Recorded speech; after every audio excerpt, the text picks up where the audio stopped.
সবাই মিলে যদি শুধু ময়লাই করি, তাহলে পরিষ্কার করতেও তো অনেক বেশি মানুষ লাগবে এবং পরিষ্কার করেও শেষ করতে পারবে না। মাটির নিচে যে পানি আছে, এই পানি টানতে টানতে 20 কোটি লোক প্রতিদিন পানি ব্যবহার করে, টানতে টানতে পানি নিচে নেমে যাচ্ছে, আন্ডারগ্রাউন্ড ওয়াটার লেভেল নিচে নেমে যাচ্ছে।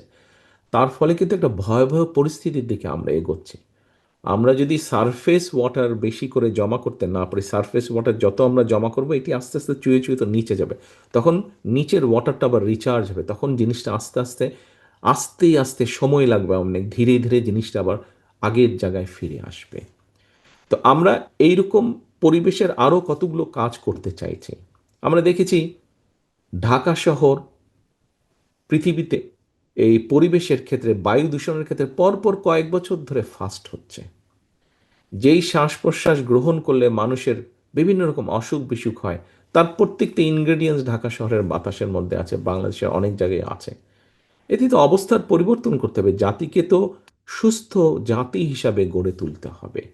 তার জন্য আমরা পরিকল্পনা গ্রহণ করেছি যে বৃক্ষরোপণ আমরা করব। এই যে বর্জ্য, এগুলো আলোচনা হয়েছে, তোমরা শুনো, আবারও আমি বলছি। কেন বলছি সেই কথাটি তো আমি আসবো তোমাদের সামনে।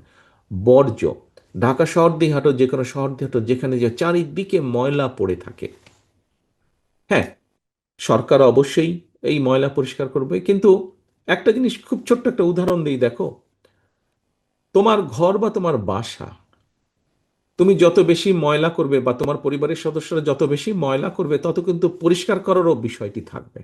কিন্তু তুমি যত ময়লা কম করবে, ঘরে ময়লা, পুরো বাড়িতে যত তুমি ময়লা কম করবে, পরিষ্কার করার ঝামেলাটাও কম থাকবে, পরিষ্কার করতেও তো কষ্ট লাগে।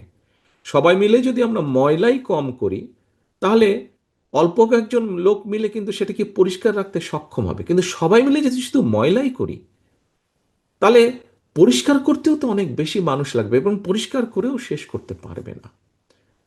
তো এই যে এইগুলা হচ্ছে পরিকল্পনা।